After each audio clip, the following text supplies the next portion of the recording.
Hello everyone. Good morning, good afternoon. Sorry for being 10 minutes late. Actually मेरी कुछ मैंने इनको इन्फॉर्म कर दिया था कि I will be late by 5 minutes. मेरी कुछ मीटिंग थी सुबह तो मैं उससे वहाँ पे जाना पड़ा। तो आई एम अपोलोजाइज।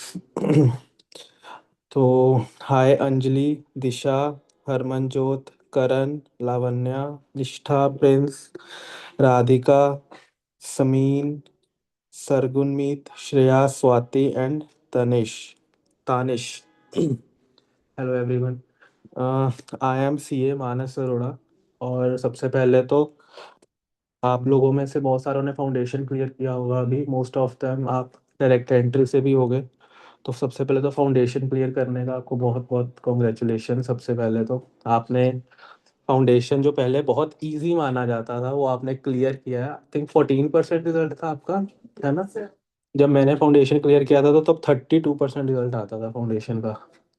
तो आई थिंक अब इन्होंने थोड़ा पैटर्न चेंज किया है, इन्होंने नैरो कर दिया। वो कहते हैं कि वही एडमिट हो जो कि एंड तक पहुंच सकता है। तो हमारे टाइम पे क्या होता था कि every Tom Dick and Harry use to clear foundation, but at the end inter में जाके ब्रेक्स लगती थी।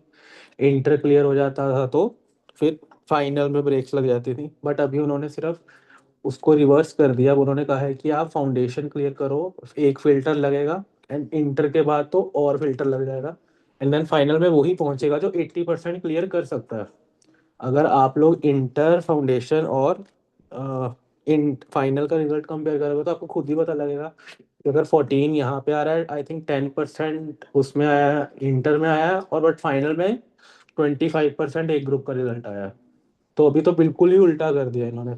जब मैंने फाउंडेशन क्लियर किया था तब 32% रिजल्ट आता था, और इंटर का रिजल्ट मेरे टाइम पे 9% था। और जब मैंने फाइनल क्लियर किया था तो 8%, 7.5 कुछ रिजल्ट था फाइनल का। तब तो बिल्कुल ये डबल कर दिया रिजल्ट और फाउंडेशन का हाफ कर दिया। तो फाउंडेशन क्लियर करना भी आज के टाइम पे बहुत ही एक मैसिव स्टेप मान मान लिया गया है। पहले हमारे टाइम पे इतना नहीं होता था। पहले तो most of the things twelfth वाली ही कैरी फॉरवर्ड हो जाती हैं। अकाउंट्स हो गया या इकोनॉमिक्स हो गया, अब तो उस होने के बावजूद भी लेवल इतना बढ़ गया उसका। तो सबसे पहले तो आपके लिए सबसे पहले वही आपको मैं तो कॉन्ग्रेचुलेट करूंगा। बाकी अभी एक बार हम ये शुरू करते हैं कि मैं तो सबसे पहले अपने आप को देता हूँ कि मैं आई एम अ सी ए मानस अरोड़ा। और मैंने अपना सी ए फाइनल May 23 अटेम्प्ट में क्लियर किया था विद ऑल इंडिया रैंक 47। और मैंने सी ए इंटरमीडिएट नवंबर 2019 में क्लियर किया था, जिसमें हमारे टाइम पे 8 सब्जेक्ट होते थे। तो मैंने 8 में से 7 में मेरी एग्जाम्शन थी। एग्जाम्शन का मतलब है कि 60%, 60 मार्क्स से अबव। और मैंने अपना फाउंडेशन नवंबर 18 में with all India rank 44 clear किया था।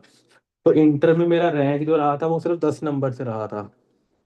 तो अगर वो भी आ जाता तो मेरी हैट्रिक हो जाती उसमें। बट आई वुड रिकमेंड कि आपकी वो, अब तो हैट्रिक तो नहीं हो सकती, बट एटलीस्ट जो लेवल आपके दो बचे हैं उसमें आपका ज़रूर से ज़रूर रैंक आए।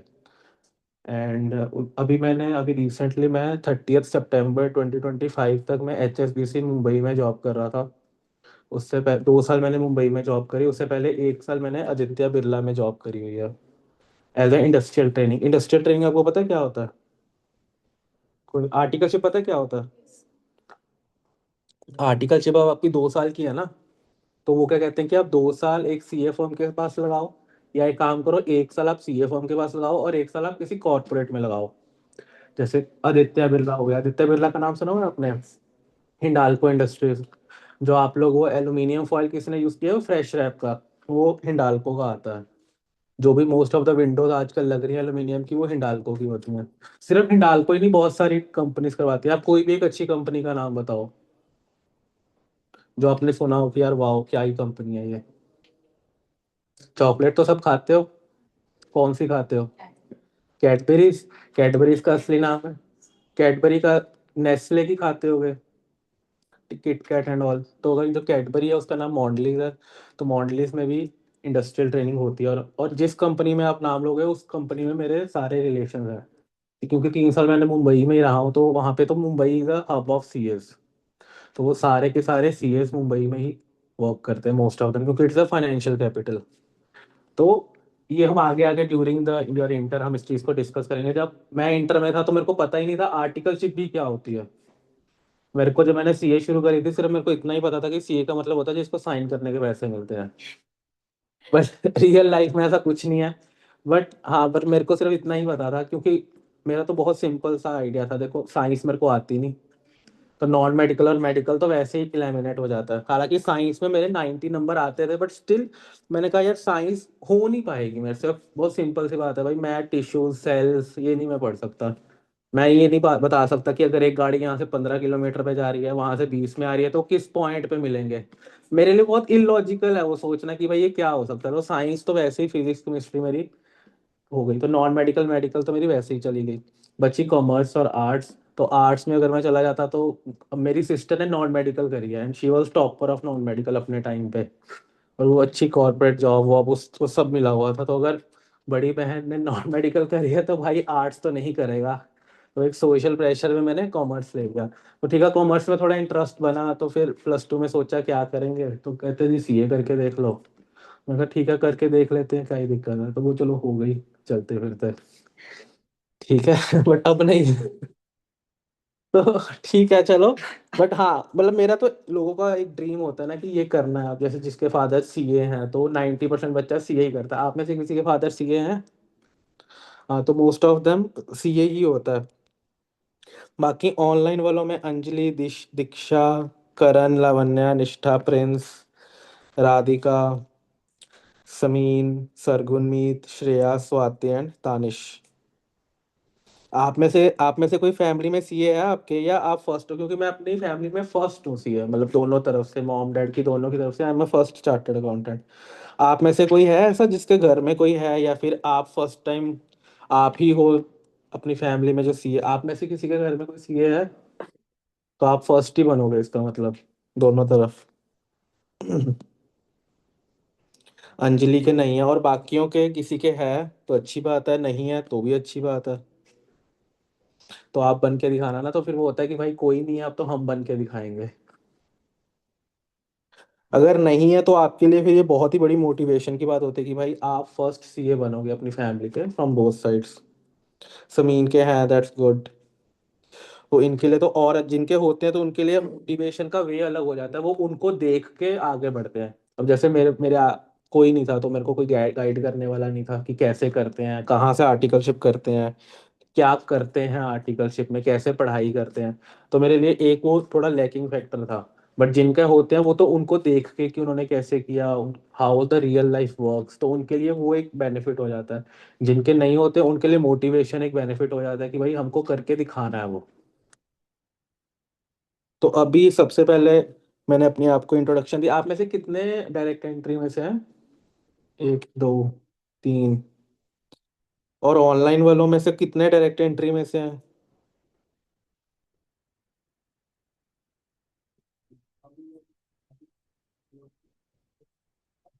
गाइस, इवन दो आप ऑनलाइन हो, बट मेरी क्लास में अगर आप देखोगे, अगर आप पूछोगे भी किसी से, मैं तो 100% इंटरेक्शन रखता हूँ उसमें, ताकि आपको फील ही ना हो कि आप ऑनलाइन भी क्लास लगा रहे हो। राधिका है डायरेक्ट एंट्री से।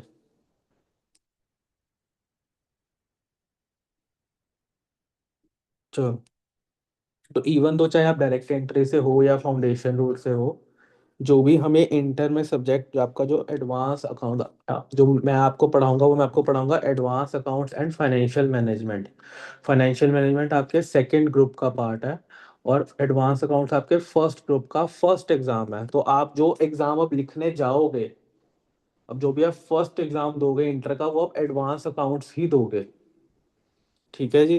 तो मैंने आपको अपनी इंट्रो दे दी, बाकी आपकी इंट्रो तो ड्यूरिंग द हम जो आपके 3 मंथ्स, 2.5 to 3 मंथ्स का जो हमारा टाइम रहेगा, उसमें हम सब इंट्रोडक्शन एंड ऑल एवरीथिंग करेंगे। तो और जो बाकी अभी सीए इंटरमीडिएट का ग्रुप 1 का फर्स्ट पेपर है आपका एडवांस अकाउंट्स, और आप में से सबका सितंबर अटेम्प्ट है, किसी का मई या जैन है, किसी में से आपका? सबका सितंबर ही है ना?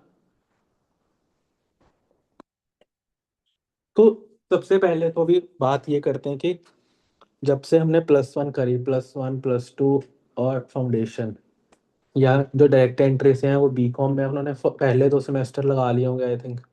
पहले 2 सेमेस्टर हो गए आपके, कि फर्स्ट ही चल रहा है अभी? अच्छा, बीकॉम खत्म हो गई। तो बीकॉम में भी इन्होंने यही पढ़ा होगा कि भाई हर हर लेवल पे आपने अकाउंट्स पढ़ा होगा, हर सेमेस्टर में आपने अकाउंट्स पढ़ा होगा, या फिर आपने जब भी आपको 3-4 साल हो गए कॉमर्स फील्ड में तो आपने अकाउंट्स पढ़ा होगा। तो बात ये आती है कि अभी फिर से अकाउंट्स पढ़ने की क्या ज़रूरत आ गई, क्योंकि बेस तो वही है, एंट्री तो वही रहती है, debit what comes in, credit what goes out. खर्चे डेबिट हो जाएंगे, इनकम्स क्रेडिट हो जाएंगी, आपका बेस वही रहेगा हमेशा, बैंक की एंट्री एवरीथिंग वही है। बट बात ये आती है कि सर अकाउंट्स तो पढ़ना ही है, क्योंकि हम तो बन ही अकाउंटेंट रहे हैं, चार्टर्ड अकाउंटेंट बन रहा है, तो उसमें तो अकाउंटेंट वर्ड है ही है। तो अकाउंट्स तो कभी पीछा छूटेगा ही नहीं हमारा। वो भी एक तर्क ठीक है। बट अगर आपने देखा होगा +1 और +2 में जो आपने अकाउंट्स पढ़ा था वर्सेस जो आपने फाउंडेशन में अकाउंट्स पढ़ा है, चाहे पार्टनरशिप सेम था या बहुत सारे टॉपिक्स आपके सेम थे, कंपनी अकाउंट्स सेम था, बट क्या आपको लेवल का डिफरेंस समझ में आया था क्या? सीए फाउंडेशन में और +2 के लेवल में क्या डिफरेंस था? कोई एक बता सकता है मेरे को कि क्या डिफरेंस लगा था आपको? Practical, whereas +2 1 was more theoretical. Like there you can go without like even if you hmm. know that this is gonna happen in this question, even with cramming, or even if you have the concept. But in foundation, you should have the concept to and the clarity to make the entries and to do the questions. Actually आपके CA बनने का मतलब ही ये है कि जो आप entry, देखो एंट्रियां तो कोई भी डाल देगा, जब तक आप सीए बनोगे ना तब तो को आर्टिफिशियल इंटेलिजेंस भी एंट्रियां डाल देगा। ठीक है, एंट्रियों की बात ही नहीं रह गई अब। ठीक है, आई वॉज जब मैं मुंबई में था तो मैं किसी के साथ वर्क कर रहा था कि क्या हम कुछ ऐसा एक सॉफ्टवेयर बना सकते हैं क्या, जिसमें हम चैट जीपीटी जैसा एलएलएम मॉडल बोलते हैं उसको, तो क्या कोई ऐसा एलएलएम मॉडल में मैं एंट्रियां डाल सकता हूँ क्या, जैसे ही मैं बिल अपलोड करूँ तो क्या मेरी एंट्री ऑटोमेटिकली डल सकती है क्या? और जो एंट्री डलेगी वो सीधा मेरे ट्रायल बैलेंस में, लेजर में, profit and loss balance sheet में सब एक टाइम पे आ जाए? क्या कुछ ऐसा कर सकते हैं? तो मैंने एक पायलट भी चलाया था, तो वो हो रहा था। सी मैं नॉन टेक्निकल बैकग्राउंड, मेरे को पता ही नहीं चैट जीपीटी क्या होता है, मेरे को नहीं पता आईटी क्या है। मेरे को चैट जीपीटी सिर्फ इतना पता है कि भाई उसमें कुछ भी पूछो वो बता देता है। मेरे लिए सिर्फ इतना सा कॉमर्स वाले बंदे के लिए है। बट अगर कॉमर्स वाला बंदा भी चैट जीपीटी के साथ एंट्रियां डाल सकता है, तो कोई कल को जब तक आप सीए बनोगे तो क्या आईटी एस यहाँ तक नहीं पहुंचेगी? ऑफ कोर्स सी बात है, पहुंच जाएगी। तो ये जो अकाउंट्स आप लोग पढ़ोगे, इसमें आप एंट्रियां डालोगे, बैलेंस शीट बनाओगे, सब करोगे, बट वो प्रैक्टिकली आप जब तक आप सीए बनोगे या पार्टिकलशिप में जाओगे, आप वो प्रैक्टिकली कंप्यूटर पे कर रहे होगे। आज भी कंप्यूटर पे होता है, जब तक आप जाओगे तो वो और इजी हो जाएगा। आपकी requirement as a chartered accountant कहाँ पे आएगी? क्या वो सही है? क्या आप उसको एनालाइज करके रिजल्ट निकाल पा रहे हो? अब डॉक्टर है, अब डॉक्टर क्या करता है, अब उसको पता है कि अगर सामने वाले को यहाँ पे दर्द हो रहा है तो ये इशू होगा, अगर यहाँ दर्द हो रहा है तो माइग्रेन हो सकता है, कुछ भी हो सकता है जहां पे भी दर्द हो। तो ये तो उसकी किताब में लिखा हुआ है, ये तो आप भी किताब पढ़ के बता सकते हो कि यार अगर यहाँ दर्द हो रहा है तो माइग्रेन हो रहा है। पर उसका पर उसकी रिक्वायरमेंट कहाँ पे आती है कि वो आपको एज अ पर्सन देख के दवाई दे। क्या आप ये XYZ mg या फिर XYZ सॉल्ट की दवाई ले सकते हो या नहीं ले सकते हो? As a chartered accountant you are also a doctor of your books, of your finances. सामने वाले के पैसे के डॉक्टर हो आप। बाकी हेल्थ के डॉक्टर होते हैं, आप लोग पैसे के डॉक्टर हो। तो आपको ये एनालाइज करके रिजल्ट देना। एंट्रियां डालने वाले की प्रैक्टिकल लाइफ में कोई वैल्यू नहीं रह गई। और एज अ सीए तो आप बिल्कुल भी इस रोल से भागोगे हमेशा कि यार एंट्रियां डालने वाला काम है तो मैं नहीं करूंगा या मैं नहीं करूंगी। आपका रोल कहाँ आता है कि आपको एनालाइज करके, आप उसको एनालाइज करके बता सको यार ये दिक्कत है, हम इसको ऐसे ठीक करेंगे। वो आपको एआई नहीं बता सकता। वो सिर्फ एक एंट्री डाल सकता है, या वो आपको सजेस्ट कर सकता है कि यार देखो ऐसे कर सकते हो। करना है या नहीं करना वो आपके कहने पे होगा, बिजनेस आपके कहने पे बोलेगा कि ये करना है या नहीं करना। अब हम रिटर्न्स भरते हैं, अब रिटर्न भरने कितने सारे सॉफ्टवेयर आ गए हैं, पर लोग फिर भी एक सीए को क्यों प्रेफर करते हैं? क्योंकि गूगल या एआई आपको बता देगा ये कर लो, बट वो ये नहीं बताएगा कि कल को इसका इनकम टैक्स का केस लग सकता है। वो हमको पता है कि यार सामने वाला अगर इस चीज को देखेगा तो इसका केस लग जाएगा, तो वो हमको देखना है। तो बट वो देखने से पहले क्या हमको ये तो पता होना चाहिए कि इनकम टैक्स की प्रोविजंस क्या है, सामने वाला क्या देखेगा। तो जब भी मैं अकाउंट्स या फिर जो भी हम अकाउंट्स पढ़ेंगे, तो उसमें आपको तर्क, रीजन, क्यों ऐसा हो रहा है, अगर कोई चीज डेबिट हो रही है तो क्यों ऐसे हो रही है। कई बार एंटर में ऐसा होता है कि हमको पता है कि बैंक डेबिट होगा बट क्रेडिट क्या होगा हमको नहीं समझ में आता, कोई नया अकाउंट होगा क्या होगा हमको पता ही नहीं लगता। तो वो रीजंस के साथ कि हमको ये क्यों डेबिट करना है, ये क्यों क्रेडिट करना है। अकाउंट्स अगर आप देखोगे सबसे आसान है, कोई भी अकाउंटिंग एंट्रियां डाल लेता है, बट अकाउंट्स सबसे डिफिकल्ट और एनालिटिक्स वाला सब्जेक्ट है। आप रिलायंस की बैलेंस शीट अगर आप घर जाके अभी कभी खोलोगे, बनाई उसने भी बैलेंस शीट हुई है, आज से 15 दिन बाद आप सेम बैलेंस शीट बनाने के लायक होगे, ठीक है, पर आप वो बैलेंस शीट भी नहीं बना पाओगे, वो आपको समझ में ही नहीं आएगा कि उसने करा क्या है।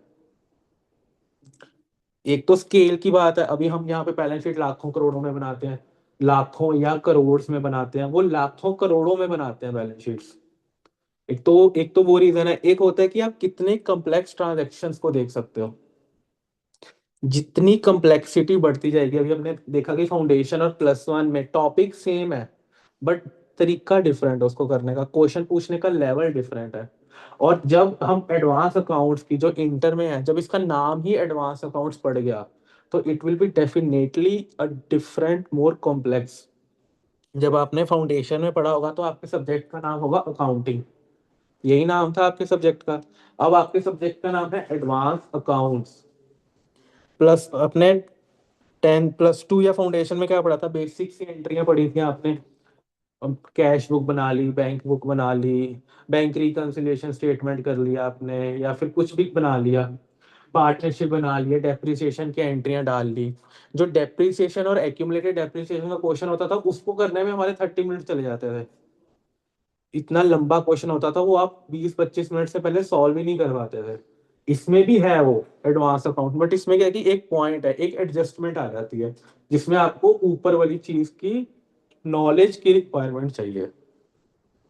अगर आपके पास वो नहीं भी है तो कोई दिक्कत ही नहीं है, क्योंकि जब भी मैं क्लास में करवाता हूँ तो मैं हमेशा जहाँ पे लेजर नहीं भी बनना होता तो भी मैं लेजर बनवाता हूँ कि भाई क्यों लेजर में क्या इफेक्ट होगा।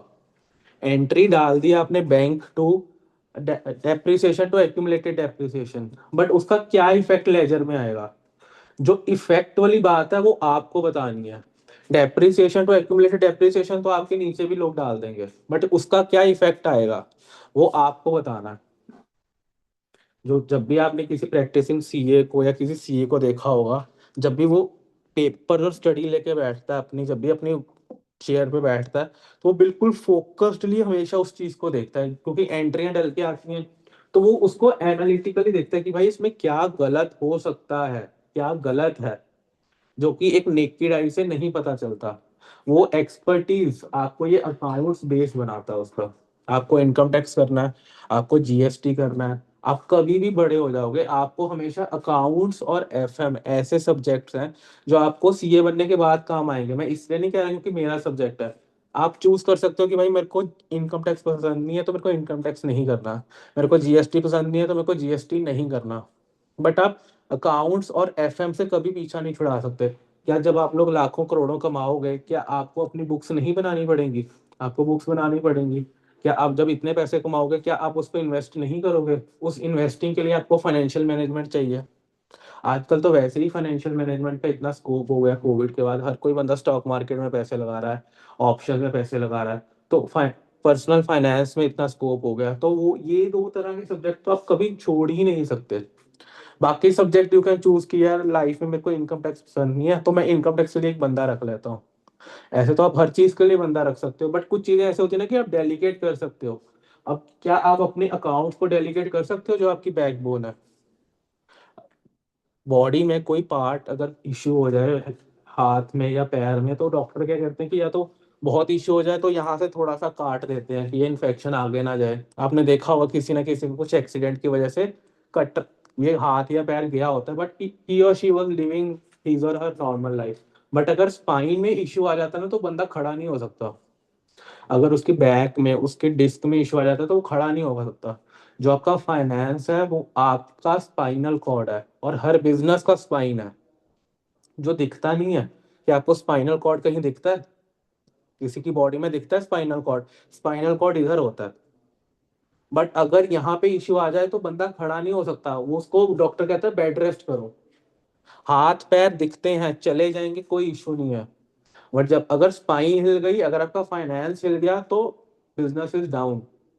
बहुत सारे बिजनेसेस फाइनेंशियल मिसमैनेजमेंट की वजह से डाउन हुए हैं, और आपको ही वो आगे जाके संभालने हैं कि क्यों, और उसका बेस आपका बनता है अकाउंटिंग। तो मैं हमेशा फाउंडेशन को बोलता हूँ, इट्स अ बिगिनर लेवल। आपको सिर्फ वहां पे सीए का टेस्ट दिया जाता है कि सीए में कैसे क्वेश्चंस होते हैं, कैसे के कंसेप्ट्स होते हैं। कंसेप्ट ट्वेल्थ वाले ही कॉपी हुए होते हैं, बट आपको सिर्फ एक टेस्ट दिया जाता है। आपने कभी, आप जब किसी अच्छी जगह आइसक्रीम खाने जाते हो, जैसे आइसक्रीम पार्लर में, तो आप कहते हो कि भैया ये कौन सी आइसक्रीम है? क्या वो थोड़ी सी ऐसे निकाल के आपको देता है ना टेस्ट करने के लिए? कोई मिठाई की दुकान पे जाते हो तो आप कहते हो भैया दिखाना कि मीठा चेक करवाना। किसी बेकरी पे जाते हो, वो थोड़ा सा बिस्किट आपको तोड़ के देता है या नहीं देता? तो वो जो आपको टेस्ट करवाता है वो, कि भाई देखो क्या आपको पसंद आया। तो जब फाउंडेशन में उसने आपको सीए का एक टेस्ट दिया, जिनको पसंद आ गया वो यहाँ बैठे हुए हैं, जिनको थोड़ा सा इश्यू हो गया वो अगली बारी आ जाएंगे। क्या आपको वो टेस्ट मिला कि 3 घंटे में पेपर लिखना कैसे है? सीए के पेपर का जो माहौल होता है वर्सेस बोर्ड का जो माहौल होता है, क्या वो डिफरेंट है या नहीं? बोर्ड में यूनिफॉर्म डाल के जाते थे, यहाँ जो मर्जी डाल के चले जाओ। सिर्फ ये डिफरेंस नहीं है, बट जो प्रेशर होता है जो सीए के पेपर में, वो डिफरेंट होता है हमेशा। तो वो फाउंडेशन एक सिर्फ टेस्टिंग है कि आपको क्या टेस्ट अच्छा लगा या नहीं लगा। जो मेन आपका सीए की पढ़ाई शुरू होती है वो इंटर से शुरू होती है, और इंटर का first subject advance account. Advance accounts एक ऐसा सब्जेक्ट है जिसमें 70+ गारंटीड है कि आ सकते हैं। इसमें कोई रोक टोक है ही नहीं, कोई इफ्स एंड बट्स है ही नहीं। अगर आप एक ग्रुप प्लान कर रहे हो तो एडवांस अकाउंट्स आपको पहला ग्रुप निकालने में हेल्प करेगा। आप बोथ ग्रुप्स दे रहे हो तो आपको पता है सेट ऑफ क्या होता है? सेट ऑफ पता है आपको क्या होता है? आपके टोटल कितने सब्जेक्ट्स हैं? 6। 600 के 300 का एक ग्रुप है। स्क्रीन शेयर कर रहा हूँ मैं।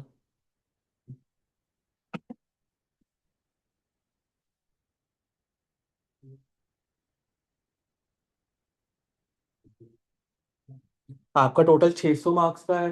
300 300 के दो ग्रुप हैं। आपको पास होने के लिए कितने नंबर चाहिए? 150 150।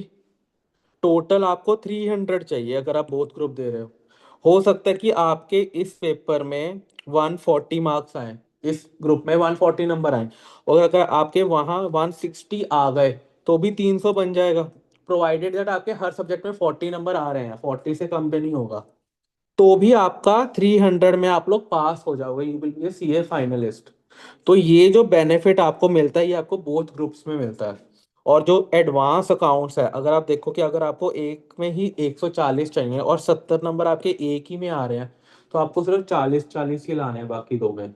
अगर कोई सब्जेक्ट आपको बहुत ही टफ लग रहा है, तो आपको एक तो इसमें हेल्प करता है ये। एक आपको अगर बोथ ग्रुप दे रहे हो, और अगर आप बोथ ग्रुप दे रहे हो तो आपको रैंक लाने में जो सबसे पहला पेपर हेल्प करेगा वो यही करेगा। क्योंकि एक तो ये फर्स्ट एग्जाम है, और फर्स्ट एग्जाम में क्या है कि मोमेंटम बन जाता है। अगर आपका फर्स्ट पेपर ही आपका फर्स्ट पेपर आपका इंग्लिश था +2 में, वही होता है सबका। तो अगर वही सबसे अच्छा चला जाता है, और वो जाता नहीं है, मेरा तो नहीं गया था, और इतना गंदा पेपर जाता है, बट सबके 95 नंबर आ जाते हैं उसमें। पता नहीं कैसे सबके 90 91 92 93 आते हैं नंबर उसमें। तो अगर आपका फर्स्ट सब्जेक्ट ही अच्छा चला जाता है तो आपके जो बाकी के 6 सब्जेक्ट्स हैं वो बहुत ही अच्छे जाते हैं।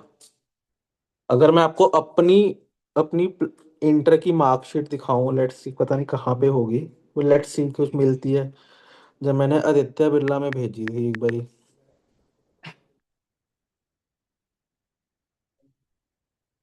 हाँ, तो ये मेरे मार्क्स थे। तुम्हारे टाइम पे 8 सब्जेक्ट होते थे, टोटल 8 सब्जेक्ट होते थे, तो 8 सब्जेक्ट्स में हमारे 2 अकाउंट्स होते थे। अब तो इन्होंने एक ही अकाउंट कर दिया उसको।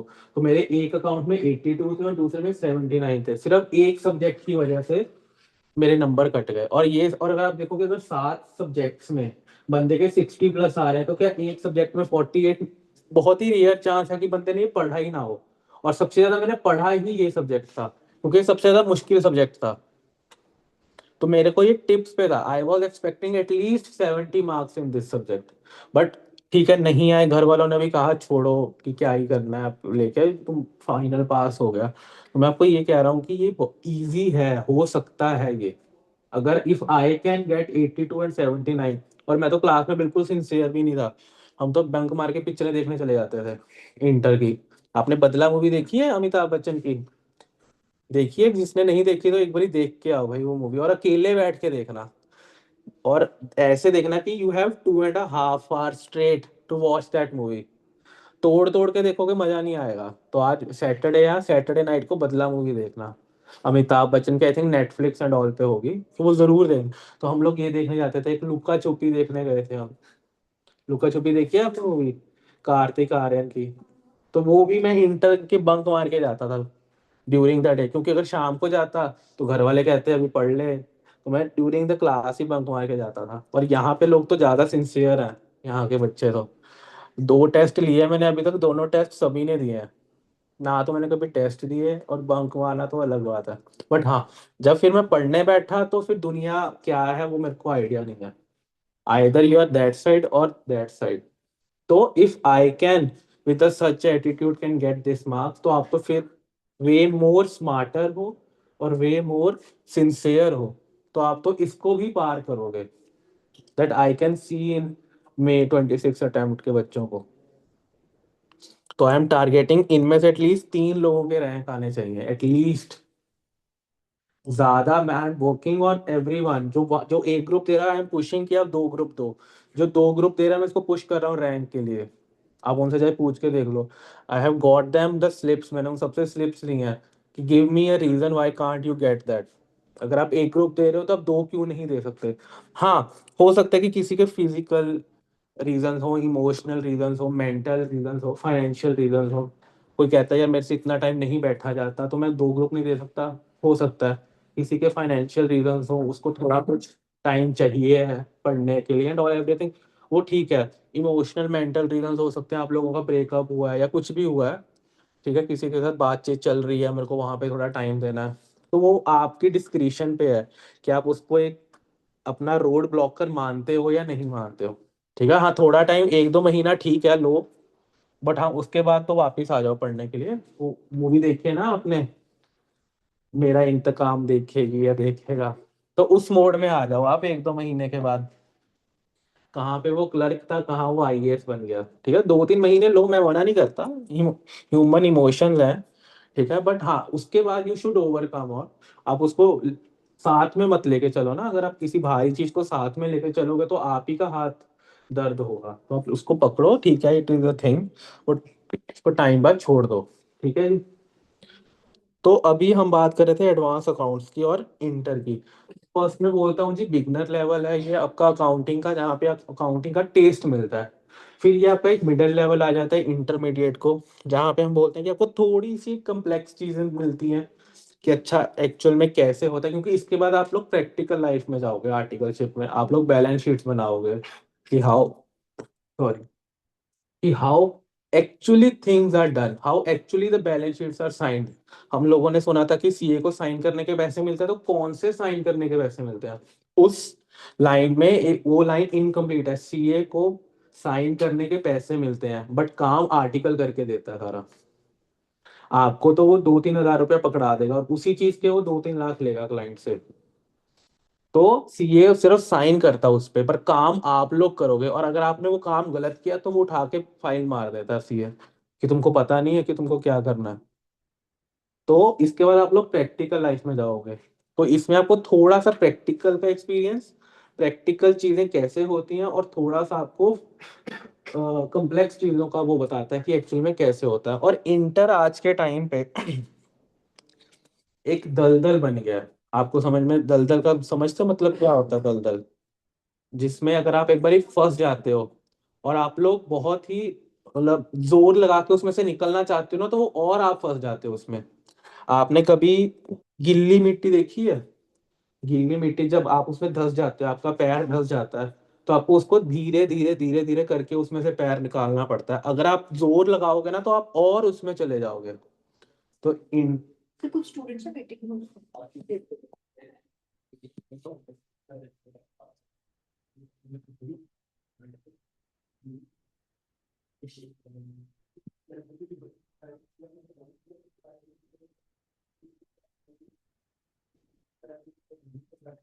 हाय सुखमन, सॉरी मेरे को पता नहीं लगा। तो इंटर में क्या है कि धीरे धीरे, अभी यू हैव एटलीस्ट, अभी नवंबर चल रहा है, you have at least 9 months, 9 to 10 months. तो आप धीरे धीरे कंसिस्टेंटली अगर आप इंटर को पढ़ते जाओगे तो आप इसमें से निकलते जाओगे। अगर आप बोलोगे कि मैं लास्ट 2 मंथ में जोर लगा के निकलूंगा, तो आप नहीं निकलोगे, तो आप नहीं निकल पाओगे। निकलते हैं, मैं ये नहीं कहता, बट मैं एवरेजेस की बात कर रहा हूँ, मैं रूल ऑफ एवरेज की बात कर रहा हूँ। अगर 10 में से 2 बच्चे निकल सकते हैं, तो मैं एवरेज में 10 बच्चों की बात कर रहा हूँ। If you are so super talented, अगर आपके पास भी कोई जादू है, ठीक है, जो धूप से आपको शक्ति दे सकता है, वो आपका दिमाग ही है प्रैक्टिकली, तो जादू is nothing but your brain only, ठीक है। अगर आपके पास भी कोई ऐसी सुपर नेचुरल पावर है कि अगर आप सीए के पेपर को 1 महीना पढ़ के क्लियर करते हैं लोग, मेरे बहुत सारे नोन है करते हैं। अब तो वैसे ही 30 मार्क्स के एमसीक्यू आ गए हैं, आप जय माता दी करके भी ट्राई कर सकते हो उसमें, ठीक है ना। वो जीत, क्या नाम था उसका, Jeet Ahuja, student of the year में, देखिए स्टूडेंट ऑफ द, जीत था उसका नाम। गीत तो जब भी मेट में था। देखिए आपने स्टूडेंट ऑफ द ईयर, उसमें वो करता है ना जय माता दी, और वो फर्स्ट आ जाता है। तो 30% तो देखो आपका जय माता दी वाला भी है, बट वही है ना कि 100 में से कोई एक। तो आपको क्या सितंबर के बाद जनवरी अटेम्प्ट देना है क्या? आपको 3 महीने और खराब करने का लाइफ में? इतना कंपटीशन है, फटाफट बन के निकलो और जाके प्रैक्टिकल लाइफ में जाओ और आगे बढ़ो। क्या आप लिंगर ऑन करते रहोगे आप लोग? मैं तो वहां पे भी कहता हूँ कि खत्म करो, निकलो। क्या कितना पढ़ते रहोगे भाई, 20 साल से पढ़ ही तो रहे हैं, कितना और पढ़ोगे? इसके बाद सिर्फ 6 पेपर है, 6 भी नहीं, इसके बाद 5 ही पेपर है, क्योंकि फाइनल में एक सब्जेक्ट तो आपका ओपन बुक है। आपको पता है ना, किताबें लेके जाते हैं उसमें। और मेरा दोस्त उसी में फेल हुआ है सितंबर में। मैं आपको दिखाऊं उसकी मार्कशीट? मेरे को उसकी मार्कशीट देख के रोना ही आ गया। मैंने कहा यार भाई, वो बंदा पांचों में फेल है, उसका एग्रीगेट भी बन गया, वो उसी में उसके नंबर कम है। क्या है उसका, उसके उसमें नंबर है 33, और उसका टोटल बन रहा है 301।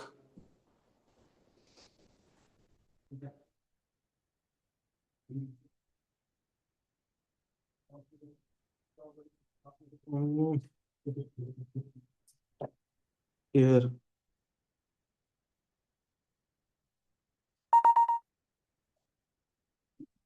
ये देखो, दिख रहा है आपको? नहीं, थोड़ी ना क्लियर नहीं है पिक्चर, बट उसका अगर आप देखो 301 उसका टोटल बन रहा है।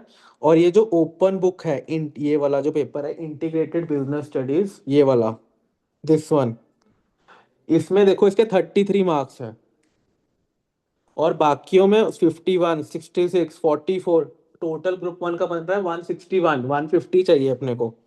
फिर डायरेक्ट टैक्स में उसके 61 नंबर है, लोगों के 40-40 नंबर आते हैं डीटी में, उसके 61 नंबर है, क्योंकि इसमें सिलेबस कंप्लीट नहीं होता लोगों का। 61, जीएसटी में 46 और इसमें 33, टोटल बना 140। फिर भी सेट ऑफ होके 301 बन गया, 161 ऊपर, 140 इधर, 301 इधर। अगर उसके 7 नंबर और आ जाते तो वो सीए बन जाता।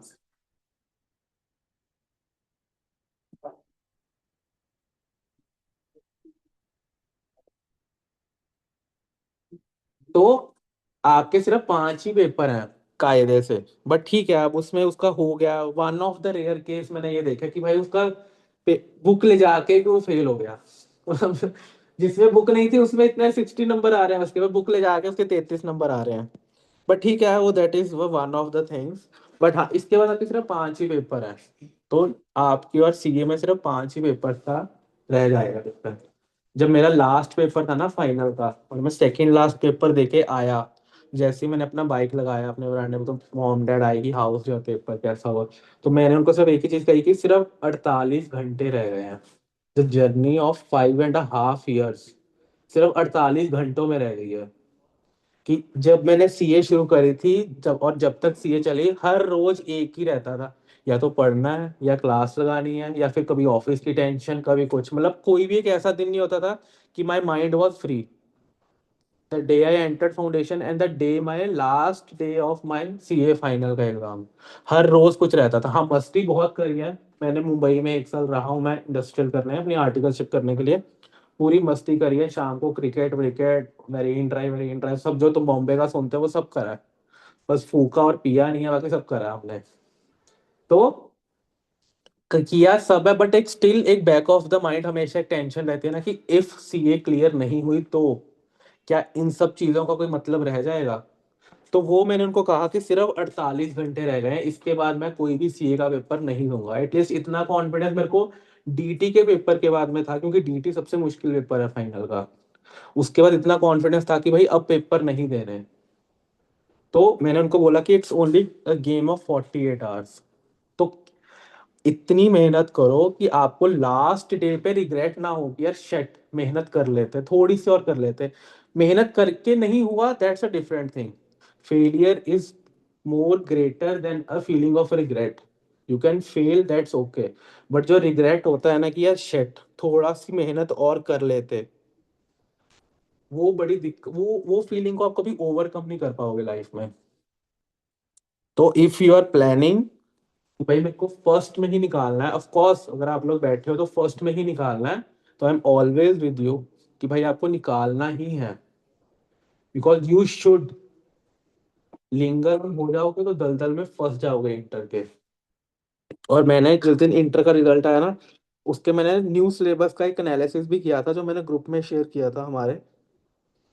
17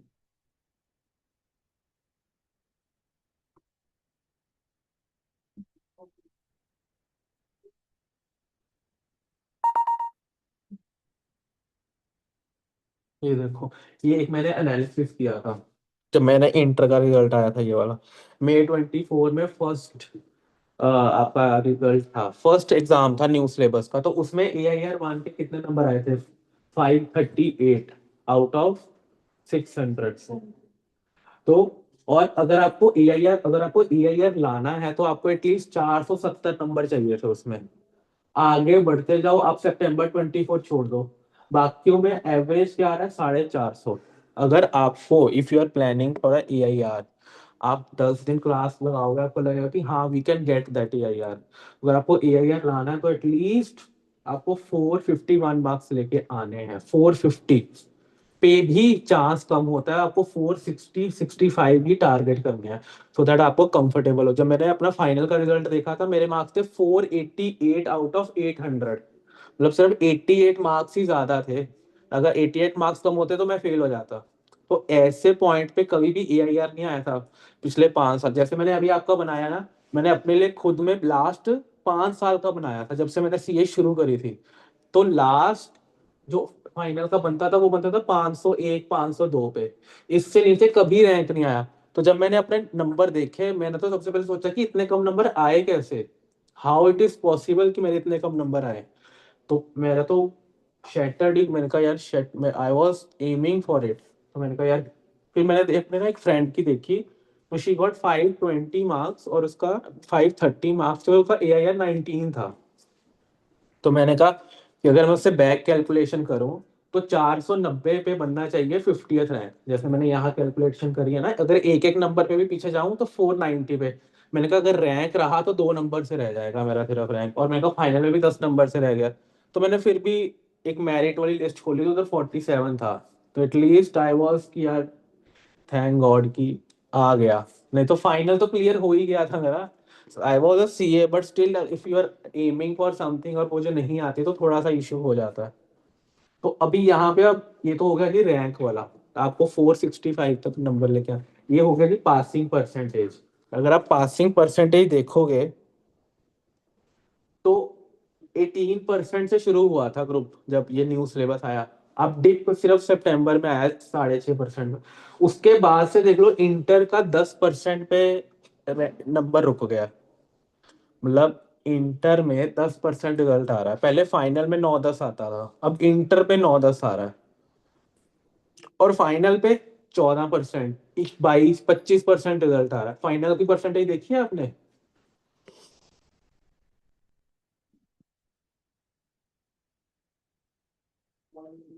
ये आईसीआई खोल लेते हैं।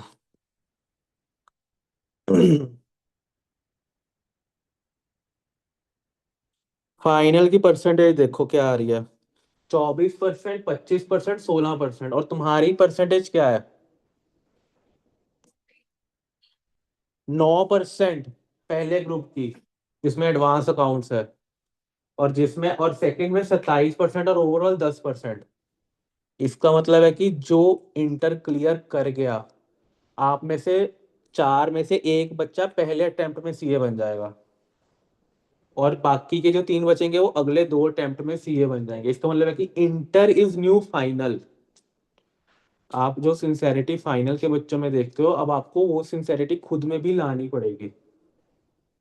Your inter is your new final. अगर आपने इंटर क्लियर कर ली, you are almost a CA. पहले होता था कि इंटर क्लियर कर ली, इंटर तो क्लियर हो ही जाती है, पर फाइनल का क्या? अब उल्टा हो गया कि इंटर तो क्लियर हो नहीं रही, अब फाइनल हो जाती है। क्योंकि they want only that student to pass final inter, की जो फाइनल क्लियर कर सकता है। ये इंक्रीज्ड परसेंटेज का रीजन ये नहीं है कि उन्होंने रिजल्ट बढ़ा दिया। इसका रीजन ये है कि जो बच्चा पेपर लिख रहा है वो उतना कैपेबल है जो क्लियर कर पाएगा। जब आप +1 +2 में थे और आपके जो 9th 10th के दोस्तों ने मेडिकल या नॉन मेडिकल ली थी, आप लोग उनको देख के हंसते होते थे कि नहीं हंसते होते थे कि इतनी मोटी मोटी किताबें पढ़ रहा है, फिजिक्स की, केमिस्ट्री की, बायो की। और आप लोग वो बिजनेस स्टडीज की वो मैगजीन लेके घूमते होते थे, लेके घूमते होते थे कि नहीं, वो पतली सी बिजनेस स्टडीज की। तो पहले तो उनका क्या होता था कि उनके 2 साल की मेहनत होती थी। उन्होंने जब AI, जो भी उनका जेई का क्लियर होता है, देन 4 साल वो लोग ऐश कर रहे हैं। आज उनकी इंस्टाग्राम स्टोरी में वो ऐश कर रहे हैं कि नहीं कर रहे? कॉलेजेस में अभी धूप सेक रहे होंगे बैठ के, और हम लोग क्लास लगा रहे हैं। मेरे को याद है जब मैं क्लास लगाने जाता था तो मेरी सुबह 6:30 क्लास होती थी, सुबह सुबह। तो इट वॉज कि सुबह 6:30 क्लास है, 2 बजे तक क्लास होती थी। और 2 बजे के बाद आई वॉज कि मेरे पास पूरा दिन पड़ा है, पर मैं सुबह 6:30 जाता था। 9 बजे नहीं, सुबह 6:30 जाता था, तब क्लास लगाता था। तो जब मैं सुबह सुबह जाता होता था, और हमारे जैसे इंस्टीट्यूट पे यहाँ पे पौड़ियाँ है ना ऊपर, जैसे हमारे इंस्टीट्यूट पे भी पौड़ी होती थी, और वो जो फर्स्ट स्टेयर पे ना एक डॉगी सो रहा होता था रोज सुबह। और हम लोग सुबह उठ के अपने आप को लड़के अपने आप से, और जून का महीना चल रहा था। तो एक तो डॉगी पहले आते सर वो सो रहा होता था, ठीक है। फिर क्लास में बैठ के इंस्टाग्राम खोल लिया, तो जून में कोई मसूरी घूम रहा है, कोई कहाँ घूम रहा है, कोई कॉलेज वाले कोई कहाँ घूम रहा है। तो इतना होता था ना कि भाई हम क्या ही कर रहे हैं लाइफ में। बट आज लगता है कि यार अच्छा हुआ हमने कर लिया। अगर हम वो चीज को देख के हम भी चले जाते तो लाइफ में बड़ी दिक्कत हो जाती है।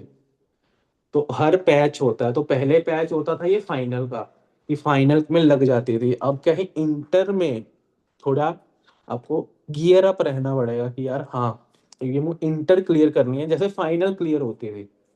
माइंडसेट वैसा ही रखना कि जैसे फाइनल में क्लियर करते थे।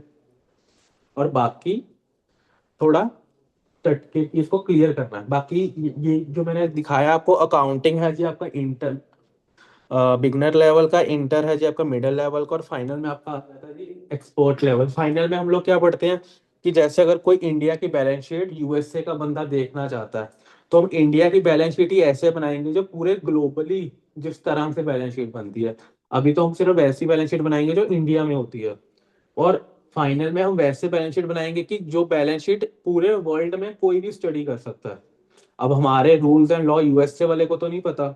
अब आपने जो AS2, जो अपने इन्वेंट्रीज को वैल्यू करा है कॉस्ट और NRV पे, अब यूएसए वाले को थोड़ी पता कि आपने कैसे वैल्यू करा करा है ना इन्वेंटरीज को वैल्यू, फाउंडेशन में करके आए हो ना इन्वेंटरीज को, कॉस्ट और NRA whichever is lower, FIFO LIFO retail विटेल कब करके आए हो ना, वो यहाँ पे भी है और फाइनल में भी है, बट तरीके डिफरेंट है। तो आपको इन्वेंट्री को फाइनल में वैसे वैल्यू करना है जैसे यूएस यूके में बैठ के बंदा भी पढ़ ले इसको। अभी तो आप बैलेंस शीट बना के दे दोगे वो पढ़ ही नहीं पाएगा।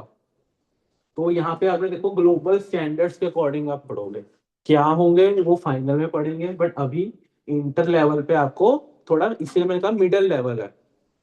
ठीक है जी। फिर एडवांस अकाउंट्स मैंने कहा जी, पहला सब्जेक्ट है, टोन सेट कर देता है फर्स्ट, कि पूरे के पूरे आपके जितने भी अगले 5 पेपर है या अगले 2 पेपर है तो आपका एक मोमेंटम स्टार्ट कर देता है। जब मैंने अपना सीए फाइनल का पेपर दिया था ना, तो मैं फर्स्ट पेपर एफआर का था, मतलब अकाउंट्स का ही। तो मैं बहुत खुश, मैंने कहा यार मजा आ गया पेपर देकर, और मेरा 10 मिनट पहले पेपर खत्म हो गया। फाइनल में एफआर का पेपर, तब 100 मार्क्स का लिखने वाला आता था, अब तो एमसीक्यू हो गया ना। तो लोगों का 20 मार्क्स का पेपर छूटता था, इतना लेंथी पेपर होता था। आपके भी पेपर छूटेंगे, फाउंडेशन में नहीं ना छूटे, अब छूटेंगे। जिनके फाउंडेशन में भी छूट गए हैं तो हिसाब लगा लेना अब यहाँ पे। बट हाँ, अकाउंट्स का नहीं छूटेगा, that I can assure you कि क्यों नहीं छूटेगा, वो भी मैं आपको बताऊंगा। क्योंकि अभी 1 महीना हुआ है हमारी क्लास शुरू हुए को, और ये थर्ड टेस्ट शेड्यूल हो गया मंडे को। तो जितना अभी तक हुआ है उसका मैं टेस्ट कर चुका हूँ, एंड आपको आपको इंट्रोस्पेक्ट भी करा चुका हूँ कि आप कहाँ गलत हो। अब वहां पे एक बच्चा है, अब जितने क्वेश्चन वो लिखता है सब सही, बट उसका पेपर नहीं कंप्लीट होता। तो वो चीज सुधारनी है, अब उसकी एक्यूरेसी 100% है, बस स्पीड कम है। अब वो सुधार रहा है वो बैठ के, अब वो जितने क्वेश्चन करता है वो घर जाके दोबारा करता है और मेरे को बताता है कि मैंने करे हैं। उसकी speed test by test increase हो रही है। तो आपका एडवांस का पेपर तो मैं नहीं छूटने दूंगा, वो तो मैं आपको श्योर कर देता हूँ कि ये तुम्हारा पेपर नहीं छूटेगा। फिर मैंने कहा कि पहला एग्जाम है, मोमेंटम सेट हो जाता है, मोस्ट स्कोरिंग एग्जाम है। इसीलिए नहीं है क्योंकि मैं पढ़ाता हूँ, इसकी नेचर ही वैसे की है। अगर आप सितंबर 25 का पेपर देखोगे ना, ये पेपर में जो 88 मार्क्स का आपका आता है लिखने वाला पेपर, 70 मार्क्स का होता है ना आपका लिखने वाला, पर आपको एक क्वेश्चन एक्स्ट्रा आता है। आपको पता है ना, ये आपको 6 क्वेश्चन आते हैं और आपको 5 अटेम्प्ट करने होते हैं। तो एक क्वेश्चन आपको एक्स्ट्रा आता है, तो आपको एग्जामिनर 88 मार्क्स का पेपर देता है। उसमें से 80 मार्क्स का पेपर बुक में से था मेरी। मेरी बुक नहीं, मैंने खुद नहीं बनाई, मैं ज्योतिषी नहीं हूँ। ये आईसीआई के क्वेश्चन है, क्योंकि आईसीआई अकाउंट्स एफएम कॉस्ट में क्वेश्चन रिपीट करता है, वो सिर्फ फिगर्स और नेम चेंज करता है या एक आधी एडजस्टमेंट डाल देता है, बट बाकी सब सेम रखता है। अगर आपको ये पेपर चाहिए तो मैं आपको पेपर भी दे देता हूँ, मैंने यहाँ पे लिखा भी हुआ है। ये जो क्वेश्चन नंबर 1 है, ये मेरी क्वेश्चन नंबर 9 पेज नंबर 288 मेरी बुक में से है, ये वाला सेम क्वेश्चन। तो अगर आप वही क्वेश्चन बैंक जो आपको मिलेगा आप वही 3-4 बार ही सॉल्व कर जाओगे, तो आपको कोई नहीं रोक सकता इसमें 70-80 मार्क्स लाने के लिए।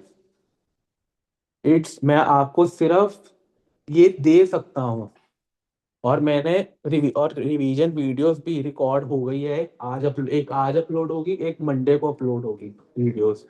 तो जब आपने जैसे ये वाला जो हमने फर्स्ट अभी किया है चैप्टर, तो उसकी मैंने रिवीजन वीडियो भी अपलोड कर दी है, कि भाई जब तुम लोग खुद पढ़ने जाओगे ना तो आप वो जो हमने चैप्टर 10 दिनों में किया वो आप 2-2.5 घंटे में रिवाइज करके कर सकते हो। क्योंकि आपने जब अभी आपकी क्लास शुरू हो रही है तो आप सितंबर के लिए सपोज करो कि आपका सिलेबस कब खत्म होगा, अगस्त जुलाई जून मई जून में आपका सिलेबस खत्म होगा। तो आपने जो अब पढ़ा है क्या आपको अगले मई जून तक याद रहेगा, सवाल ही पैदा नहीं होता। तो उस चीज को टैकल करने के लिए आपको वो रिवीजन वीडियो देख के शुरू करना, तो आपका बहुत सारा टाइम और एनर्जी बच जाएगी। तो what I can do is I can take your test, I can give you question bank, I can give you this advance accounts की नोट्स। ये जो मेरे नोट्स हैं दीज आर, ये जो नोट्स हैं दीज आर 170 पेजेस के notes हैं ये,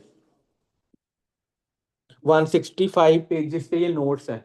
इन नोट्स में आपका सारा एडवांस अकाउंट्स मैंने समराइज कर रखा है। जिस दिन आपका एग्जाम होगा ना, आपने एक दिन रात तक तैयारी कर ली, अब उस दिन क्या करें, उस दिन आप इस सबको पढ़ना, ये हम क्लास में भी इनको पढ़ेंगे, इन्हीं से पढ़ेंगे। मैंने क्या किया कि जो भी आपके कंसेप्ट्स हैं उनको सब मैंने एक आसान से तरीके में बता दिया। जैसे आपका इन्वेंट्री का चैप्टर आपने पढ़ा हुआ है ना, इन्वेंट्री पढ़ा है ना आपने फाउंडेशन में, तो ये इन्वेंट्री को कैसे वैल्यू करते हैं, क्या ये पढ़ा था आपने इन्वेंट्री की वैल्यूएशन? तो मैंने यहीं पे बता दिया, जितने भी पॉइंट्स आपको दिक्कत करते हैं वो सब बता दिए। फिर यहाँ पे मैंने ये लिख दिया, आपने वो एक्चुअल प्रोडक्शन वो पढ़ा कि अगर फिक्स्ड प्रोडक्शन होती थी तो इतना होगा ओवरहेड, नहीं ये तो नहीं पढ़ा होगा ना, तो ये नया कंसेप्ट है, ये यहाँ पे लिख दिया। कितने तरह की इन्वेंट्री होती है, रॉ मटेरियल को कैसे वैल्यू करोगे, ये सब मैंने फ्लो चार्ट बना के यहाँ लिख दिया। क्या डिस्क्लोज करोगे, साथ में एग्जांपल्स भी लिख दी, ताकि जो कंसेप्ट आपने ऊपर पढ़ा अगर आपको लाइन पढ़ के नहीं समझ में आया तो आप उसका एग्जांपल भी देख लो।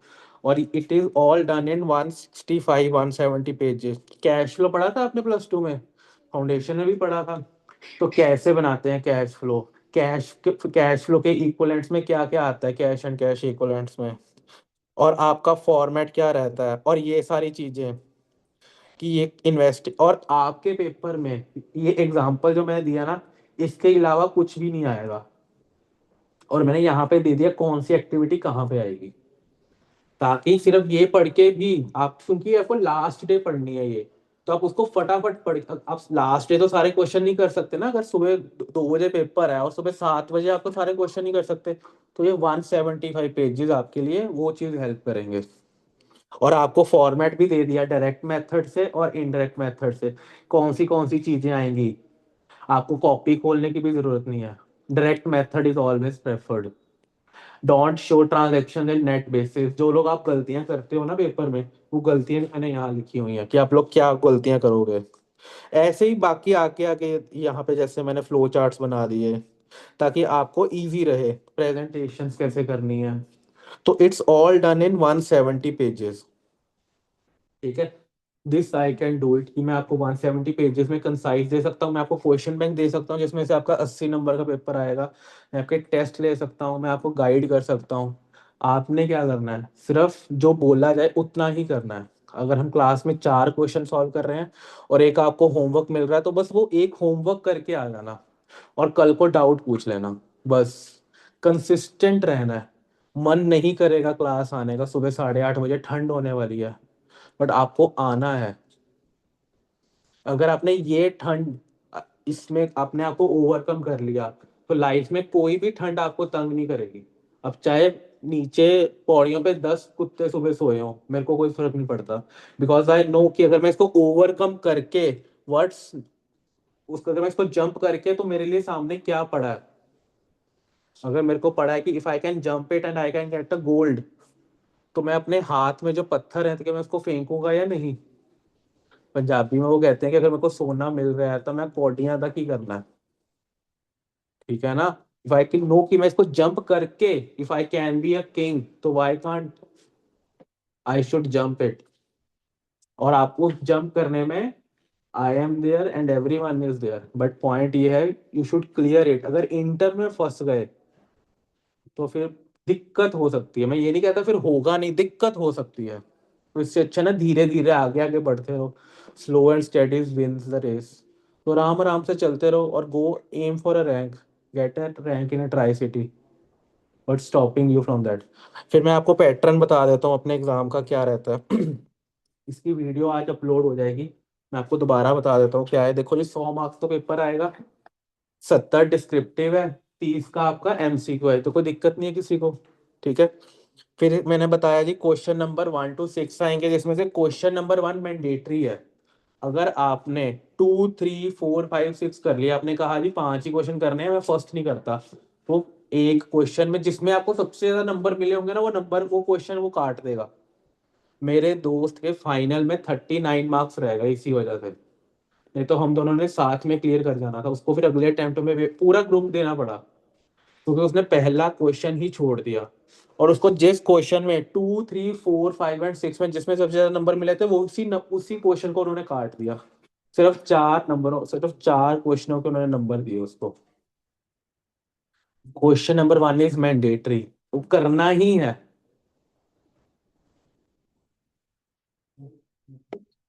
ठीक है, बाकी के कोई भी 4 क्वेश्चन आप कर सकते हो। फिर मैंने आपको ये भी बता दिया कि उनका पैटर्न कैसे रहता है, जो 6 क्वेश्चन आते हैं। पहला क्वेश्चन 3 पार्ट्स में आता है, 5 5 4, एक एक क्वेश्चन आपका 14 मार्क्स रखता है। ये तो आपको आइडिया है ना कि एक एक, क्योंकि अगर 5 क्वेश्चन करने हैं और 70 मार्क्स मिलेंगे तो एक क्वेश्चन 14 मार्क्स का होगा ना। 70 डिवाइडेड बाय 5, तो 5 5 4 का होगा, ये कहीं से भी आ सकता है। और जो क्वेश्चन नंबर 2 होगा, इट इज श्योर श्योर आपका फाइनेंशियल स्टेटमेंट से आएगा। आपने बैलेंस शीट बनाई है ना, तो वो वाली बैलेंस शीट का ये क्वेश्चन है जो आपको 14 मार्क्स देके जाएगा। पर ये वो बैलेंस शीट नहीं है जो हम करके आए हैं, बैलेंस शीट वही है बट एडजस्टमेंट्स बढ़ जाती हैं। आपको बहुत सारी एडजस्टमेंट्स उसमें दी जाएंगी, वो 14 मार्क्स का है। फिर क्वेश्चन नंबर 3 आपको आएगा 7 7 मार्क्स का। इसमें से ये वाला 7 आपका कैश फ्लो स्टेटमेंट में से आएगा, जो हमने अभी देखा। फिर क्वेश्चन नंबर 14 आपका अमेलगामेशन है। इसमें बैलेंस शीट बनती है, इसमें बैलेंस शीट बनती है, इसमें बैलेंस शीट बनती है और इसमें बैलेंस शीट बनती है। आपने जो बैलेंस शीट बनाई है उससे 5 गुना बड़ी बैलेंस शीट, क्या आप वो 3 बैलेंस शीट्स बना सकते हो एक 3 घंटे के पेपर में? बैलेंस शीट किसकी किसकी मैच नहीं हुई आज तक कभी? मेरी तो नहीं हुई पेपर में। अगर हुई है तो वो गलत ही है, तो मेरे को लगा गलत हो। अच्छा, मेरी बैलेंस शीट मैच हो गई, फिर मैंने देखा यार ये तो एडजस्टमेंट मैंने करी ही नहीं, तो बैलेंस शीट मैच कैसे? मतलब और भी ज्यादा गलतियां हैं बैलेंस शीट में। पर फिर मेरे पास इतना टाइम होता नहीं है, कहा यार देखी जाएगी, कितने 2 4 नंबर ही कटे, ऐसा नहीं कि बैलेंस शीट मैच नहीं हुई 0 नंबर, स्टेप मार्किंग होती है। तो अगर आपकी बैलेंस शीट मैच नहीं भी हुई तो 14 में से यू कैन गेट 12 मार्क्स, अगर आपका बाकी सब ठीक है। तो मैंने कहा भाई मेरे तो इतना ज्यादा पेपर में हो गया, मैंने कहा यार ये तो एडजस्टमेंट ही नहीं करी और बैलेंस शीट मैच हो गई मेरी। तो कहा यार ये तो बड़ी दिक्कत वाली बात है। तो ये देखो, ये क्वेश्चन और ये क्वेश्चन आपका बैलेंस शीट का क्वेश्चन है। ये बैलेंस शीट का क्वेश्चन तो हमको करना ही है, क्योंकि ये हम जब से हमारा जन्म हुआ है हम ये करते आ रहे हैं।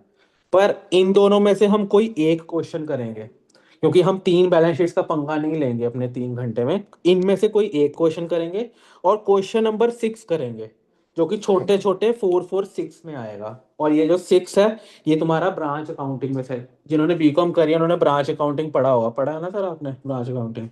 तो ये ब्रांच अकाउंटिंग वहाँ मतलब बीकॉम का है, बट थोड़ा सा इसमें कम्प्लेक्स चीजें हैं। तो अगर आप देखो, 14 मार्क्स का मेरे को यहाँ पता है, 14 मार्क्स का ये पता है, 14 का ये पता है, 14 का ये पता है, कितने हो गए 42। 7 का मैंने आपको बता दिया कैश फ्लो आएगा, 6 नंबर का यहाँ आएगा।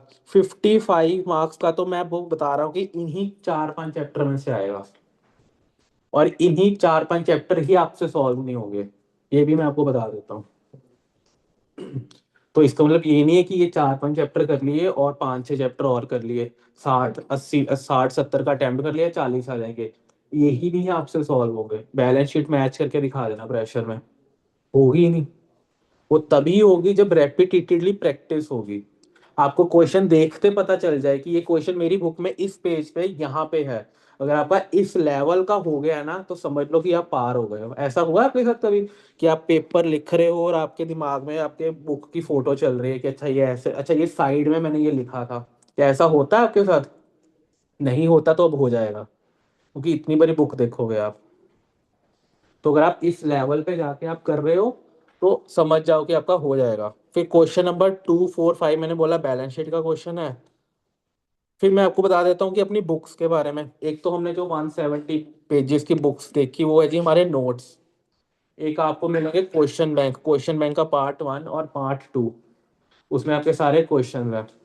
एक आपको एमसीक्यू केस सिनेरियो जो आपको 70 मार्क्स से आते हैं, इसकी मैंने आपको कोई बुक नहीं दी, क्योंकि ये आईसीआई की वेबसाइट से ही हम डायरेक्टली जाके कर लेंगे, तो उसका कोई मतलब नहीं है कि मैं उसका कॉपी पेस्ट करके बुक छाप के आपको दूं।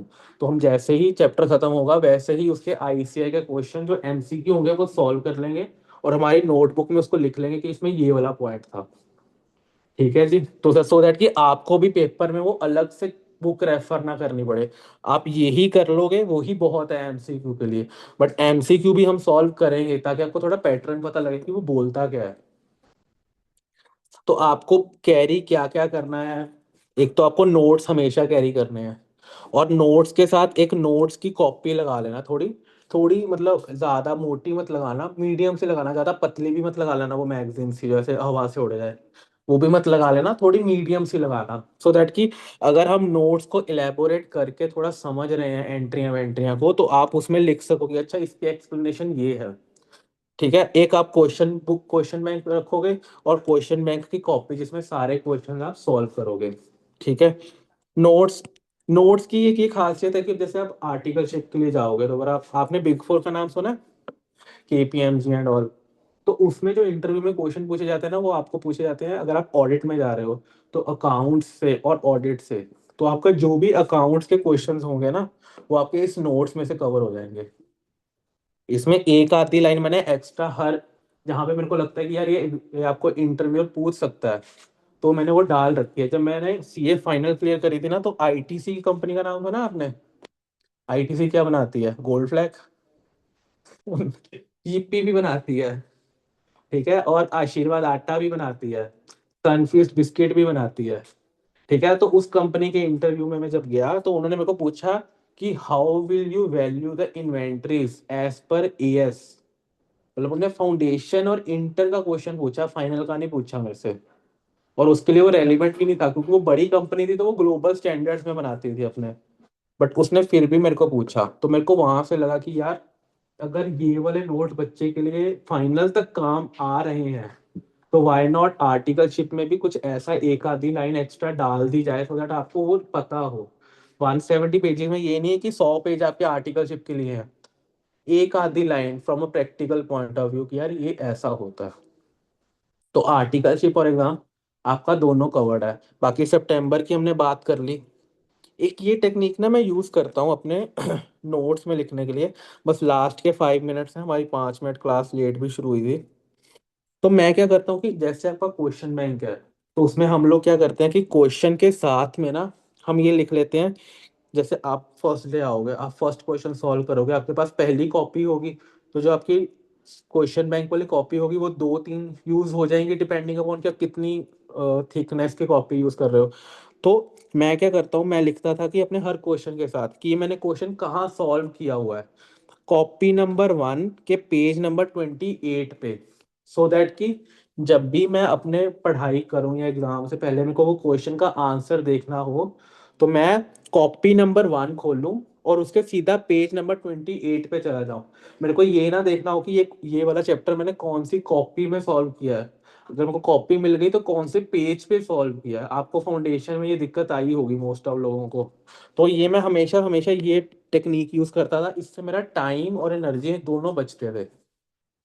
तो ऐसे की बहुत सारी टेक्निक्स है जो कि हम ड्यूरिंग द क्लास देखेंगे, आप खुद ही बोलोगे सर मैं ऐसे भी तो कर सकते हैं। तो ये सारी छोटी छोटी सी टेक्निक्स हैं जो आपकी एनर्जी और टाइम को डिफरेंशिएट करती हैं। एक जो बंदा रैंक लेके आता है, जो या फिर जो बोथ ग्रुप या फिर फर्स्ट ग्रुप पास करता है, उसमें सिर्फ छोटी छोटी इन चीजों का ही डिफरेंस होता है। कोई दिमाग का डिफरेंस नहीं है, कोई टाइम का डिफरेंस नहीं है। वो हमसे ज्यादा नॉन सिंसियर होते हैं कुछ लोग, पर वो हमसे ज्यादा नंबर ले आते हैं, वो थोड़ा सा स्मार्ट वर्क करते हैं। हार्ड वर्क और स्मार्ट वर्क दोनों ही करना है, so that you can get out of this दलदल या फिर इंटरमीडिएट। ठीक है जी। और कॉपी में ये नहीं है 1 2 3 4 5 6 सुबह लिखने बैठ गए। ऐसा लिखो 1 3 5 7, पहले पेज पे 1, उसके उसके दूसरे पेज पे मत लिखो कोई नंबर, साथ वाले पे 3 लिख लो, 5 7। सो दैट अगर आपको पेज नंबर 6 पे जाना तो आपको पता है ना 5 और 7 के बीच में है। तो इससे भी आपका टाइम बचता है, आपको हर पेज पे अपना नंबर लिखने की जरूरत नहीं है। चाहे आप इवन ले लो चाहे आप ऑड ले लो। ठीक है जी। तो बाकी क्या चाहिए आपको? Practice practice practice. और बाई वीकली टेस्ट तो हो ही रहे हैं, तो अब जैसे आप आ जाओगे तो आपके भी होंगे। और 2 मॉक टेस्ट आपको एग्जाम से पहले लिखने ही लिखने हैं, नॉन नेगोशिएबल, और वो भी 3 घंटे में 2 से 5 में ही लिखने हैं, सो दैट आपकी बॉडी अडेप्ट हो जाए। अब आप में से कुछ लोग जो सुबह 4 5 बजे उठते थे पढ़ने के लिए, जो भी either you are early bird और अ नाइट आउल जैसे भी थे, तो आपको मोस्ट ऑफ द होगा ना कि दोपहर को सो जाते हैं, थोड़ा सा नैप ले लेते हैं घंटे 1.5 घंटे का। बट वो चीज़ आपको अब 2 से 5 में नहीं करनी, एग्जाम से 1 महीना पहले तक छोड़ देना वो। उसमें आपको सिर्फ पेपर ही लिखना है, सो दैट आपकी बॉडी अडेप्ट कर जाए कि मेरे को 2 से 5 अपनी एफिशिएंसी हाईएस्ट लेवल पे रखनी है। छोटी छोटी चीजें हैं साइकोलॉजिकली जो आपको हेल्प करेंगी इसको क्लियर करने में, इजीली क्लियर करने में। क्लियर तो देखो कर ही जाना है हर एक ने। But can you achieve it easily and with the more things? ये जो आप पढ़ोगे ना, ये आपको प्रैक्टिकल लाइफ में भी बहुत हेल्प करने वाली हैं चीजें। CA is not just about books और numbers, it's about a perspective of life, कि आप अपनी लाइफ को जीते कैसे हो। अगर आप अभी से मेहनती, हार्ड वर्किंग और उसमें से स्मार्ट वर्क मिला लोगे, जब आप प्रैक्टिकल लाइफ में जाओगे तो लोग आपको इसलिए बोलेंगे अच्छा इस बंदे ने सीए की हुई है तो इसका मतलब ये नहीं कि उसको अकाउंट्स, लॉ, टैक्स सब आता है। इट्स नॉट पॉसिबल, बट उसको ये पता है कि किस काम को कैसे कर सकते हैं, मुश्किल से मुश्किल काम को कैसे सॉल्व कर सकते हैं। लॉ, टैक्स, अकाउंट्स किसी को भी 100% नहीं आता होता। It's not possible, you are a human not a machine, you are not a Google. But you know कि इसको कैसे सॉल्व कर सकते हैं हम। That is what CA teaches you. पढ़ाई आपको बताती है प्रैक्टिकली कैसे करना है। जो लोग रट्टे मार के चले जाते हैं एट द एंड थोड़ा दिक्कत होती है उनको, बट अगर आप लोग स्मार्टनेस और हार्डवर्क के साथ जाओगे तो कोई दिक्कत नहीं होगी आपको। ठीक है जी। बाकी डिसिप्लिन और कंसिस्टेंसी रखेंगे। ठीक है। और प्रैक्टिस कॉपी जो हमारी क्यूबी वाली कॉपी है, उसमें थोड़ा एक आधे पेज पे हम कुछ ऐसी चीजें लिखते रहेंगे कि यार अच्छा ये वाले क्वेश्चन में मैं बार बार गलती कर रहा हूँ या कर रही हूँ। जैसे आप फाउंडेशन में होता है ना कि यार ये क्वेश्चन जितनी बारी सॉल्व करूँ ये हमेशा मैं सेम ही गलती कर रहा हूँ या कर रही हूँ। तो ऐसी गलतियों को ऊपर हाईलाइट करके पेपर से पहले देख के जाएंगे कि भाई ये गलती नहीं करनी। That's my perspective of teaching and that's my point of view. Anything else from you guys? Any question कि सर हमने तो ये सुना है, क्या ऐसा होता है? या एनीथिंग एल्स, कुछ भी आपको लगे, एनीथिंग। दीक्षा, गीतांजलि, लावण्या, निष्ठा, प्रिंस, राधिका, समीन, सरगुन, श्रेया, सुखमन, तानिश, स्वाति, आपको कोई भी लगे कि यार सर हमने ऐसा सुना है, क्या सच्ची में ऐसा होता है क्या? कुछ तो सुना ही होगा आपने इंटर के बारे में। कुछ नहीं सुना आपने, ऐसे ही आ गए। तो बड़ी दिक्कत वाली बात है, फिर आपको सुनना चाहिए था कुछ कुछ। कोई ह्यूमर सुना हो कि सर क्लियर ही नहीं होता। ये तो चलो जिस दिन हमने सीए शुरू करी थी तो हमको पता ही था। बट और कुछ आपने कि सर ऑडिट ऐसा है, अकाउंट्स ऐसा है, इनकम टैक्स ऐसा है, कुछ आपने सुना हो अपने सीनियर से? मैथ्स तो हर एक में है, बट वो वाली मैथ्स नहीं है, trigonometry and all plus minus वाली मैथ्स है जो। और आपके वो तो कैलकुलेटर भी तो है। मैथ्स तो इसमें भी है, मैथ्स अकाउंट्स में भी है, मैथ्स जीएसटी में भी है। और एक बार तो क्या हुआ था, लॉ के पेपर में भी क्वेश्चन पूछ लिए गए थे। टेक ये वाले कैलकुलेशन वाले, तो बच्चे तो लॉ के पेपर में कहाँ लेके जाते हैं, थ्योरेटिकल पेपर है लॉ, आप अब लॉ के पेपर में लेके गए थे कैलकुलेटर? उसमें कौन सा क्वेश्चन आता था? सर ऑफ पेमेंट वाला था ना उसमें, अगर एक बार क्लेम वगैरह क्या ऐसे कोई आ जाए तो उसकी अच्छा वो था फाउंडेशन में है क्या कुछ, जब वो इंसॉल्वेंसी वगैरह होती थी? में था सर, बुक में। बुक में तो नहीं होता है ऐसा, वही तो मैं कह रहा हूँ, वही। तो वही ना, अब एक बार इंटर के पेपर में उन्होंने डाल ही सारे के ऐसे के क्वेश्चन दिए, बट प्रैक्टिकली कैलकुलेटर नहीं होता, सब सब सिस्टम ही करता है। बट हाँ, पेपर के लिए उस सिस्टम तक पहुंचने के लिए आपको पेपर क्लियर करना पड़ेगा। उसके लिए आपको कैलकुलेटर दो रखना अपने पास, सेम तरह के कैलकुलेटर। ये नहीं कि एक दूसरा लेके एक दूसरा, आपके पास दो कैलकुलेटर्स होने ही चाहिए ऑलवेज। मेरे पास तीन कैलकुलेटर थे, और एक मेरा मेरे पेपर में मेरे बैग में पड़ा होता था बाहर, और दो मेरे पास होते थे इन केस अगर किसी का एक का सेल कम हो गया तो। और आपके डेस्क पे सिर्फ आपके कैलकुलेटर और पेन होना चाहिए, दैट्स इट। और यहाँ पे तो चलो बुक्स वुक्स भी होंगी, बट पेपर की बात कर रहा हूँ, चलो वो तो हम एट द लास्ट बात करेंगे, अगस्त में बात करेंगे हम। बट हाँ, ये छोटी छोटी टिप्स हैं जो मैंने फॉलो करी थी, या फिर जो अब जिस फ्रेंड की मैं बात कर रहा हूँ जिसका AIR 19 आया था, she got rank in every 3 levels. अपने फाउंडेशन से लेके फाइनल तक हम सेम, मतलब हम +2 में भी हम सेम ही क्लास में थे, फिर हम फाउंडेशन की क्लास में मिले। हम दोनों तो एक दूसरे को बुलाते भी नहीं थे +1 +2 में। कुछ होते हैं ना जिन लोगों को देख के तुमको बुलाने का ही मन नहीं करता, ऐसे लोग होते हैं ना। उसके लिए वो मैं था और मेरे लिए वो थी। बट देन फाउंडेशन में हम सेम क्लास में आए, डाउट डिस्कस किए, और अभी मुंबई में भी हम लोग दोनों साथ ही थे, हम दोनों की प्लेसमेंट दोनों की मुंबई में ही हो गई। तो ठीक है, she got rank in all the 3 level. तो ऐसे लोग हमारे जैसे ही लोग, मतलब हम हमारे जैसे ही लोग हैं। आप लोग तो फिर थोड़े सिंसियर हो, हम तो बिल्कुल नहीं थे। So please, if you are planning something, तो एक स्टेप अभी तो नहीं, अभी तो यार, अभी तो वीकेंड आ गया, अभी तो मौज मस्तियां करो। और हाँ, मंडे से धीरे धीरे we will trying to analysis कि हम कैसे आगे बढ़ सकते हैं अपने सब्जेक्ट में और अपने इंटर में। Anything else from you guys? Diksha, Geetanjali, Lavanya, Nishtha, Prince, Radhika, Sameen, Sargun, Shreya, Sukhman, Tanish and Swati. Anything else? उनमें से कितने लोग बाहर से हैं? चंडीगढ़ भी घूमना है, ठीक है ना? सिर्फ पढ़ते ही नहीं रह जाना, ये भी घूमना है। बट बैलेंस आउट करके, ये नहीं कि गेड़ियां मारनी शुरू कर दी, ठीक है, छुट्टी हुई गेड़ियां मारती, ऐसे नहीं करना। दोनों चीजों को बैलेंस करके पढ़ते ही नहीं रह जाना। I will not be happy if you will say कि sir I am targeting 90 marks. मेरे लिए वो मतलब, मेरे लिए वो 90 आते हैं लोगों के, मेरे लिए उसका कोई मतलब नहीं है। You get 70-80 marks, gate a rank. पर तुमको दुनिया का भी पता होना चाहिए। नर्ड सुना आपने? नर्ड क्या होता है?